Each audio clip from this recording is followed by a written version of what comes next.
10:94 अतः यदि तुम्हें उस चीज के बारे में कोई संदेह हो जो हमने तुम्हारी ओर अवतरित की है, तो उनसे पूछ लो जो तुमसे पहले से किताब पढ़ रहे हैं। तुम्हारे पास तो तुम्हारे रब की ओर से सत्य आ चुका, अतः तुम कदापि संदेह करने वाले न हो। 10:95 और न उन लोगों में सम्मिलित होना जिन्होंने अल्लाह की आयतों को झुठलाया, अन्यथा तुम घाटे में पड़कर रहोगे। 10:96 निस्संदेह जिन लोगों के विषय में तुम्हारे रब की बात सच्ची होकर रही वे ईमान नहीं लाएंगे। 10:97 जब तक कि वे दुखद यातना न देख लें, चाहे प्रत्येक निशानी उनके पास आ जाए। 10:98 फिर ऐसी कोई बस्ती क्यों न हुई कि वो ईमान लाती और उसका ईमान उसके लिए लाभप्रद सिद्ध होता। हाँ, यूनुस की कौम के लोग इसके लिए अपवाद है। जब वे ईमान लाए तो हमने सांसारिक जीवन में अपमानजनक यातना को उन पर से टाल दिया और उन्हें एक अवधि तक सुखोपभोग का अवसर प्रदान किया। 10:99 यदि तुम्हारा रब चाहता तो धरती में जितने लोग हैं वे सब के सब ईमान ले आते। फिर क्या तुम लोगों को विवश करोगे कि वे मोमिन हो जाएं? 10:100 हालांकि किसी व्यक्ति के लिए यह संभव नहीं कि अल्लाह की अनुज्ञा के बिना कोई व्यक्ति ईमान लाए। वो तो उन लोगों पर गंदगी डाल देता है जो बुद्धि से काम नहीं लेते। 10:101 कहो, देख लो, आकाशों और धरती में क्या कुछ है, किंतु निशानियां और चेतावनियां उन लोगों के कुछ काम नहीं आती जो ईमान न लाना चाहें। 10:102 अतः वे तो उस तरह के दिन की प्रतीक्षा कर रहे हैं जिस तरह के दिन वे लोग देख चुके हैं जो उनसे पहले गुजरे हैं। कह दो, अच्छा, प्रतीक्षा करो, मैं भी तुम्हारे साथ प्रतीक्षा करता हूँ। 10:103 फिर हम अपने रसूलों और उन लोगों को बचा लेते रहे हैं जो ईमान ले आए। ऐसी ही हमारी रीति है, हम पर यह हक है कि ईमान वालों को बचा लें। 10:104 कह दो, ए लोगों, यदि तुम मेरे धर्म के विषय में किसी संदेह में हो तो मैं तो उनकी बंदगी नहीं करता जिनकी तुम अल्लाह से हटकर बंदगी करते हो, बल्कि मैं उस अल्लाह की बंदगी करता हूँ जो तुम्हें मृत्यु देता है, और मुझे आदेश है कि मैं ईमान वालों में से हूँ। 10:105 और यह कि हर ओर से एकाग्र होकर अपना रुख इस धर्म की ओर कर लो और मुशरिकों में कदापि सम्मिलित न हो। 10:106 और अल्लाह से हटकर उसे न पुकारो जो न तुम्हें लाभ पहुँचाए और न तुम्हें हानि पहुँचा सके और न तुम्हारा बुरा कर सके, क्योंकि यदि तुमने ऐसा किया तो उस समय तुम अत्याचारी होगे। 10:107 यदि अल्लाह तुम्हें किसी तकलीफ में डाल दे तो उसके सिवा कोई उसे दूर करने वाला नहीं, और यदि वह तुम्हारे लिए किसी भलाई का इरादा कर ले तो कोई उसके अनुग्रह को फेरने वाला भी नहीं। वो इसे अपने बंदों में से जिस तक चाहता है पहुंचाता है और वो अत्यंत क्षमाशील दयावान है। 10:108 कह दो, ए लोगों, तुम्हारे पास तुम्हारे रब की ओर से सत्य आ चुका है। अब जो कोई मार्ग पर आएगा तो वो अपने ही लिए मार्ग पर आएगा, और जो कोई पथभ्रष्ट होगा तो वो अपने ही बुरे के लिए पथभ्रष्ट ही होगा। मैं तुम्हारे ऊपर कोई हवालेदार तो हूँ नहीं। 10:109 जो कुछ तुम पर प्रकाशना की जा रही है उसका अनुसरण करो और धैर्य से काम लो, यहाँ तक कि अल्लाह फैसला कर दे, और वो सबसे अच्छा फैसला करने वाला है। 11:1 यह एक किताब है जिसकी आयतें पक्की है, फिर सविस्तार बयान हुई हैं उसकी ओर से जो अत्यंत तत्वदर्शी पूरी खबर रखने वाला है। 11:2 कि तुम अल्लाह के सिवा किसी की बंदगी न करो, मैं तो उसकी ओर से तुम्हें सचेत करने वाला और शुभ सूचना देने वाला हूँ।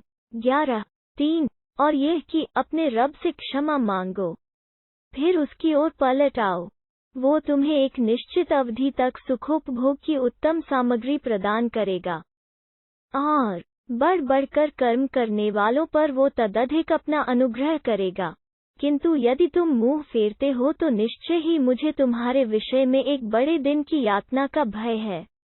11:4 तुम्हें अल्लाह ही की ओर पलटना है, और उसे हर चीज की सामर्थ्य प्राप्त है। 11.5 देखो, ये अपने सीनों को मोड़ते हैं, चाहिए कि उससे छिपें। देखो, जब ये अपने कपड़ों से स्वयं को ढांकते हैं, वो जानता है जो कुछ वे छिपाते हैं और जो कुछ वे प्रकट करते हैं। निस्संदेह वो सीनों तक की बात को जानता है। 11.6 धरती में चलने फिरने वाला जो प्राणी भी है उसकी रोजी अल्लाह के जिम्मे है। वो जानता है जहां उसे ठहरना है और जहां उसे सौंपा जाना है। सब कुछ एक स्पष्ट किताब में मौजूद है। 11.7 वही है जिसने आकाशों और धरती को 6 दिनों में पैदा किया। उसका सिंहासन पानी पर था, ताकि वह तुम्हारी परीक्षा ले कि तुम में कर्म की स्पष्ट से कौन सबसे अच्छा है। और यदि तुम कहो कि मरने के पश्चात तुम अवश्य उठोगे, तो जिन्हें इनकार है, वे कहने लगेंगे, यह तो खुला जादू है। 11.8 यदि हम एक निश्चित अवधि तक के लिए उनसे यातना को टाले रखें, तो वे कहने लगेंगे, आखिर किस चीज ने उसे रोक रखा है? सुन लो, जिन दिन वो उन पर आ जाएगी तो फिर वो उन पर से टाली नहीं जाएगी, और वही चीज उन्हें घेर लेगी जिसका वे उपहास करते हैं। 11.9 यदि हम मनुष्य को अपनी दयालुता का रसास्वादन कराकर फिर उसको छीन लें, तो वो दयालुता के लिए याचना नहीं करता, निश्चय ही वो निराशावादी कृतघ्न है। 11.10 और यदि हम इसके पश्चात की उसे तकलीफ पहुंची हो, उसे नेमत का रसास्वादन कराते हैं, तो वो कहने लगता है, मेरे तो सारे दुख दूर हो गए। वो तो फूला नहीं समाता, डींगे मारने लगता है। 11.11 उनकी बात दूसरी है जिन्होंने धैर्य से काम लिया और सत्कर्म किए। वही है जिनके लिए क्षमा और बड़ा प्रतिदान है। 11.12 तो शायद तुम उसमें से कुछ छोड़ बैठोगे जो तुम्हारी ओर प्रकाशना रूप में भेजी जा रही है, और तुम इस बात पर तंग दिल हो रहे हो कि वे कहते हैं, उस पर कोई खजाना क्यों नहीं उतरा या उसके साथ कोई फरिश्ता क्यों नहीं आया? तुम तो केवल सचेत करने वाले हो, हर चीज अल्लाह ही के हवाले है।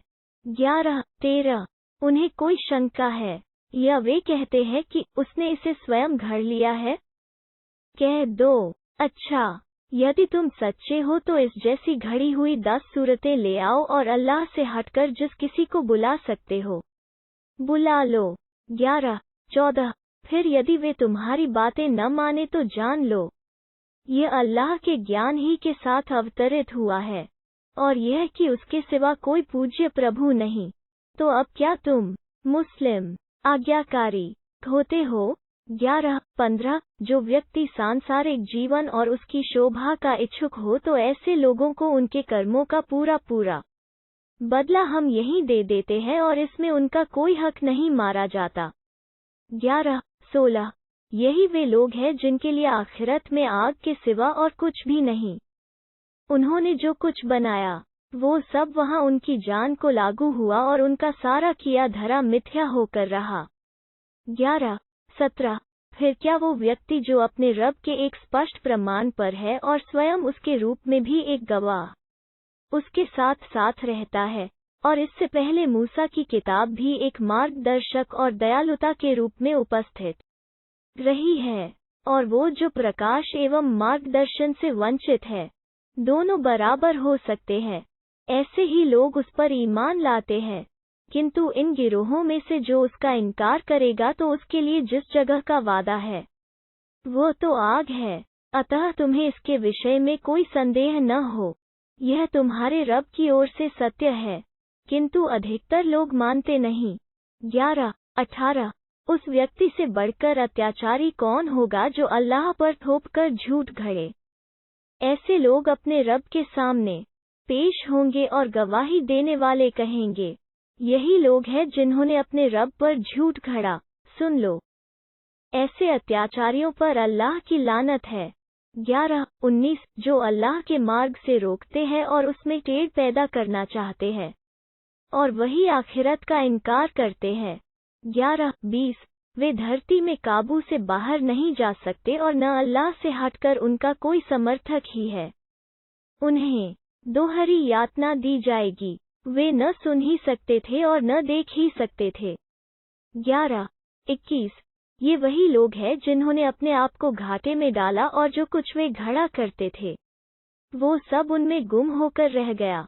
11:22 निश्चय ही वही आखिरत में सबसे बढ़कर घाटे में रहेंगे।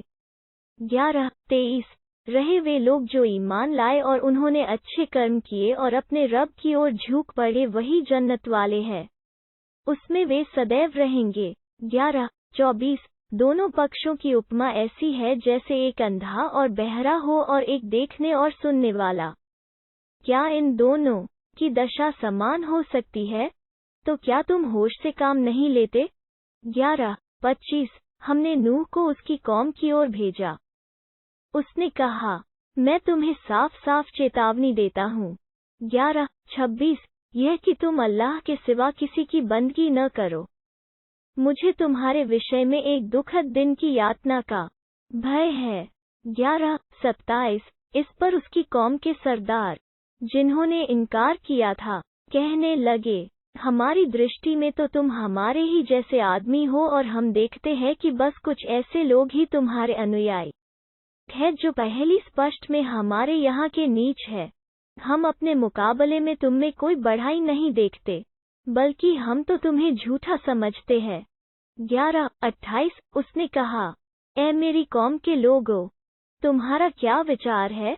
यदि मैं अपने रब के एक स्पष्ट प्रमाण पर हूँ और उसने मुझे अपने पास से दयालुता भी प्रदान की है, फिर वो तुम्हें न सूझे तो क्या हम हठात उसे तुम पर चिपका दें, जबकि वो तुम्हें अप्रिय है?